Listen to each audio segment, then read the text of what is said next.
अस्सलाम वालेकुम dear students, first year computer science के आज के इस वीडियो में हम डिस्कस करेंगे communication and story telling skills, ये वाला टॉपिक। और ये हमारा क्योंकि चैप्टर नंबर 9 है, यहाँ से लॉन्ग क्वेश्चन नहीं है, फिर एक बार बता रहा हूँ, ये टॉपिक आपका जो है वो शॉर्ट क्वेश्चंस के हवाले से कवर किया जाएगा। तो सबसे पहले कम्युनिकेशन एंड स्टोरी टेलिंग, ये बेसिकली बड़े एसेंशियल पॉइंट्स हैं किसी भी बिजनेस में। याद रखिएगा, एंटरप्रेन्योरशिप में जब कोई भी एंटरप्रेन्योर होता है, अगर वो किसी का आइडिया, वो खुद अगर कोई आइडिया रिप्रेजेंट कर रहा है ऑडियंस के सामने, या कोई और बंदा उसकी साइड से अगर आइडिया रिप्रेजेंट कर रहा है, तो उसमें जो सबसे इंपॉर्टेंट चीज है वो ये है उसकी स्टोरी टेलिंग। यानी कि आपको उस आइडिया को रिप्रेजेंट करना आना चाहिए, आपको अपना मैसेज कन्वे करना आना चाहिए। लेट्स से मैं अगर यहाँ पे कुछ 7, 8, 10, 15 मिनट की वीडियो बनाता हूं, तो उसमें अगर मैं अपना मैसेज भी कन्वे नहीं कर पा रहा कि मैं एक्चुअली कहना क्या चाह रहा हूं, तो डेफिनेटली वो सारा जो है वो एक अच्छा इंप्रेशन नहीं पड़ेगा।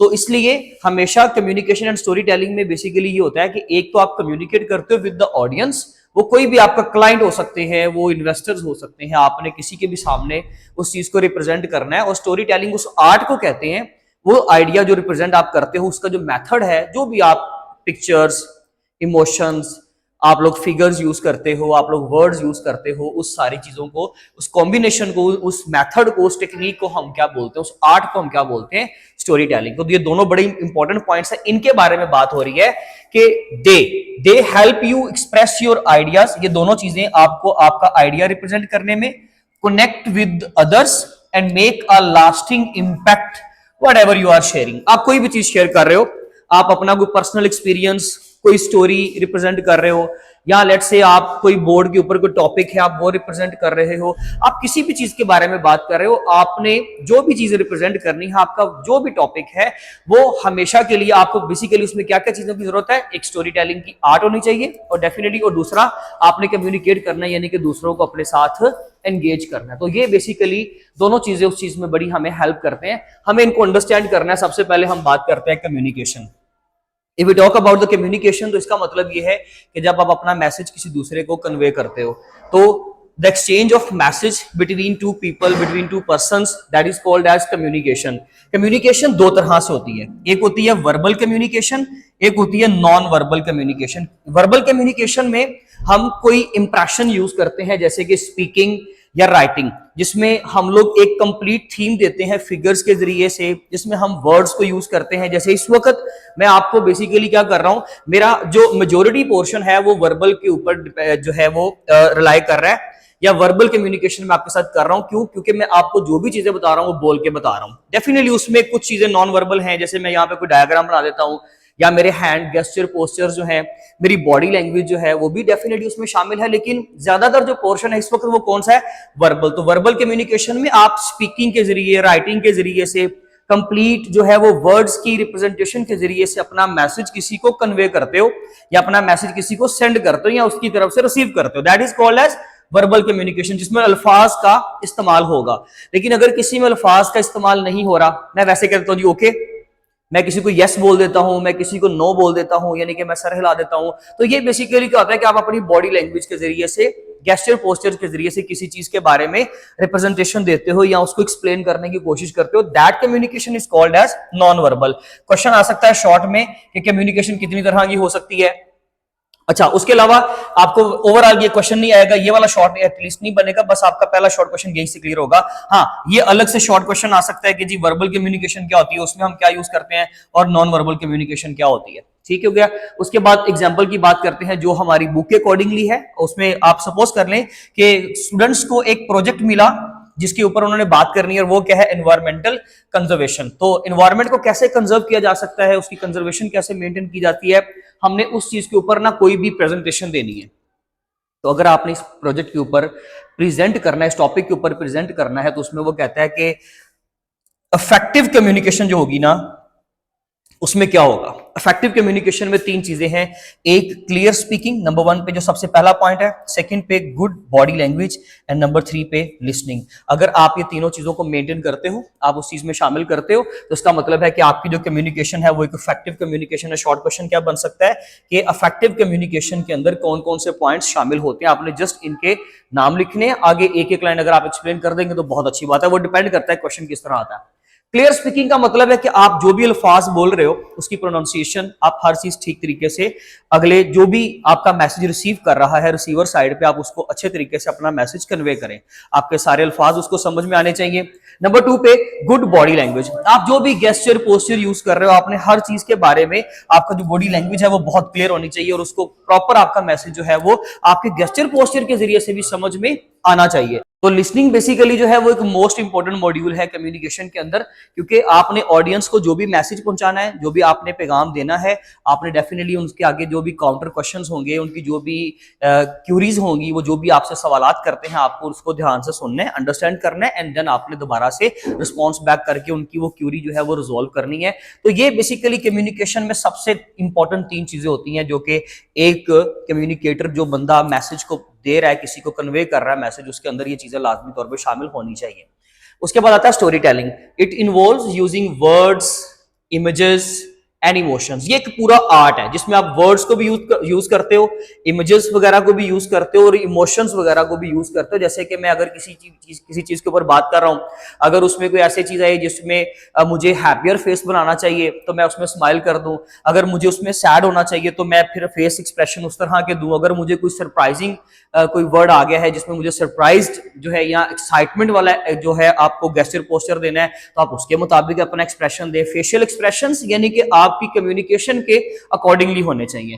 तो इसमें ये basically that is called as storytelling, कि जब आप किसी चीज के बारे में बताते हो। देखिए, अगर मैं स्टोरी टेलिंग की बात करूं ना, इसमें बड़ी जबरदस्त एक एग्जांपल है आपकी बुक के अकॉर्डिंगली। पहले हम इसको कंप्लीट कर लेते हैं। It involves using words, images and emotions to create a narrative that engages the audience. आपने बेसिकली इस तरह की चीजें इस्तेमाल करनी है जो ऑडियंस को एंगेज करे। जैसे कि अ वेल क्राफ्टेड स्टोरी, जिसको आप अच्छे तरीके से क्राफ्ट करते हो, बनाते हो, सवारते हो, सजाते हो। A well crafted story captures attention, simplifies the complex ideas and aids in the retention to the of the message। यानी कि आपकी ऑडियंस को आपके साथ एंगेज रखता है देर तक। क्या आपकी स्टोरी टेलिंग की आर्ट, अगर आपने उसमें अपनी स्टोरी को अच्छे तरीके से क्राफ्ट किया है। अगर मैं ये सारे लेक्चर में आपको सबसे पहले ये पॉइंट एक्सप्लेन करूं, फिर मैं यहां आ जाऊं, देन मैं यहां आ जाऊं, तो आपको समझ नहीं आएगा। जब तक मैंने चेन नहीं ना बनानी प्रॉपर, आपको रिदम नहीं बनाकर देना, आपको होगा कि ये फारिग लेक्चर है, इसको नहीं हमने सुनना। तो डेफिनेटली उसमें मुझे प्रॉपरली हर चीज के ऊपर, जब पॉइंट के ऊपर जाना है तब मुझे उसको एक्सप्लेन करना, उससे रिलेटेड कोई अगर एक्सप्लेनेशन है मुझे तब देनी है। तो यहां पर जरा देखें, एक एग्जांपल है आपकी बुक के accordingly, should plastic bags be banned. इस टॉपिक के ऊपर बात हो रही है। अब जितनी अच्छी स्टोरी टेलिंग की आर्ट होगी ना, उतना अच्छे तरीके से ये मैसेज आप लोगों तक पहुंचाओगे। इसका सोल्यूशन जो भी आप सजेस्ट करोगे या रिकमेंड करोगे वो भी। लेट्स से एक बंदा है, वो जी किसी जगह पर गया, किसी बीच पे गया, तो उसने देखा वहां पे प्लास्टिक बैग के अंदर टर्टल है और वो डेफिनेटली अपनी लाइफ को सर्वाइव, यानी कि सर्वाइव करने के लिए उस बैग के अंदर वो किसी तरीके से चला गया। अब वहां से निकलने के लिए वो हाथ पांव मार रहा है, वो वहां से निकलने के लिए कोशिश कर रहा है। अगर नहीं निकलेगा डेफिनेटली दम घुटेगा और एक टाइम आएगा कि वो मर जाएगा। तो उसमें किसी बंदे ने बड़ी खूबसूरती के साथ इस प्रॉब्लम को बताते हुए कहा कि हमें इस तरह करना चाहिए, यानी कि हमें यहां पर यह पता चला कि प्लास्टिक बैग जो है ये कोई अच्छी चीज नहीं है, इसलिए हमें इन चीजों को क्या करना चाहिए, खत्म। क्योंकि प्लास्टिक बैग जो होता है वो कभी भी दोबारा से डीकंपोज नहीं होता, वो उसको रिसाइकलिंग की जाती है, दोबारा से उन चीजों को बनाया जाता है। प्लास्टिक दोबारा से यानी कि रिसाइकल होकर उसी फॉर्म के अंदर आ जाता है। आप इसको कभी भी खत्म नहीं कर सकते, या फिर जलाएंगे तो डेफिनेटली फिर और ज्यादा इश्यूज क्रिएट होंगे या और भी ज्यादा प्रॉब्लम क्रिएट होगी, वो एक अलग टॉपिक हो जाएगा। इसलिए वहां पे अगर आप इस टॉपिक का, इस सवाल का, इस फ्रेज का अगर आपने आंसर देना, आपने इसको आंसर करना है, तो भाई उसमें मुख्तलिफ चीजें हैं, मुख्तलिफ तरीकेकार हैं आपके पास। आप जितनी अच्छी तरीके से, जितनी अच्छी स्टोरी टेलिंग से, एक अच्छी आर्ट के जरिए से उसका आंसर दोगे, वो ज्यादा बेस्ट होगा। ठीक हो गया। नेक्स्ट है जी, developing communication and story telling skills. क्या होनी चाहिए फर्दर हमारे पास, ये कम्युनिकेशन को या स्टोरी टेलिंग की स्किल्स को कैसे डेवलप करना चाहिए, उसमें से कौन कौन से टिप्स होने चाहिए हमारे पास, वो टिप्स हमारे पास हैं। शॉर्ट क्वेश्चन के तौर पे आपको अलग से सवाल पूछा जा सकता है। स्टोरी टेलिंग एक इंपॉर्टेंट शॉर्ट क्वेश्चन आपका कंसिडर होगा।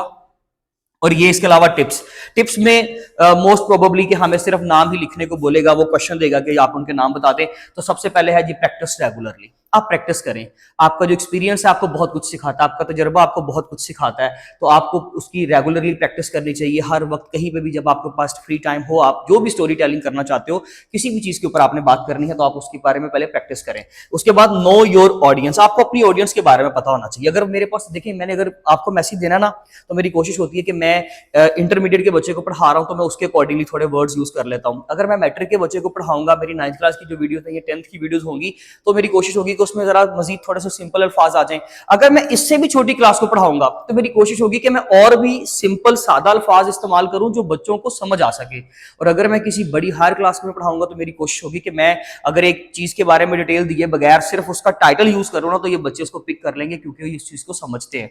तो ये होता है कि आपको अपनी ऑडियंस के बारे में पता होना चाहिए कि आपने उसको कैसे टैकल करना है। अगर इन्वेस्टर है तो एक एंटरप्रेन्योर को चाहिए, या एक आइडिया जो बता रहा है ना, जो रिप्रेजेंट कर रहा है, तो उसको पता होना चाहिए टेलर को कि भाई मेरे सामने कौन है, मुझे किस तरीके से बात करनी है। Next, use visual aids. हमेशा विजुअल एड्स यूज करें, क्योंकि विजुअल एड्स होती है ना, अगर यहाँ पे डायग्रामेटिकली चीजों दिखाऊंगा ना आपको ज्यादा देर तक याद रह जाएंगी। अगर यही सारा लेक्चर सिर्फ वॉइस में सुनेंगे तो कुछ और इंप्रेशन होगा, सिर्फ गेस्चर पोस्चर देखेंगे ना, वीडियो के अंदर प्रॉपर्ली देख लेंगे तो उसका इंप्रेशन कुछ और होगा, वो ज्यादा देर तक आपको याद रह जाएगा। और अगर मैं प्रॉपर्ली एक मूवी चला दूं इस पूरी किसी भी टॉपिक के ऊपर, प्रॉपर्ली हर चीज आपको करके दिखा दूं कि कंप्यूटर के कंपोनेंट्स कैसे कम्युनिकेट करते हैं, देन उसका इंप्रेशन कुछ और होगा। तो यूज विजुअल एड्स, ये आपकी कम्युनिकेशन को बेहतर बनाता है। Be clear and concise. Extra wording से जरा हमें कोशिश करनी चाहिए कि हम उसमें ना जाएं, डिटेल में ज्यादा नहीं जाना चाहिए, अननेसेसरी डिटेल से हमें बचना चाहिए। And the last one, show emotions. साथ में gesture, posture, excitement, sadness, happiness, इन तमाम चीजों को फेशियल एक्सप्रेशंस के जरिए से लोगों तक पहुंचाएं,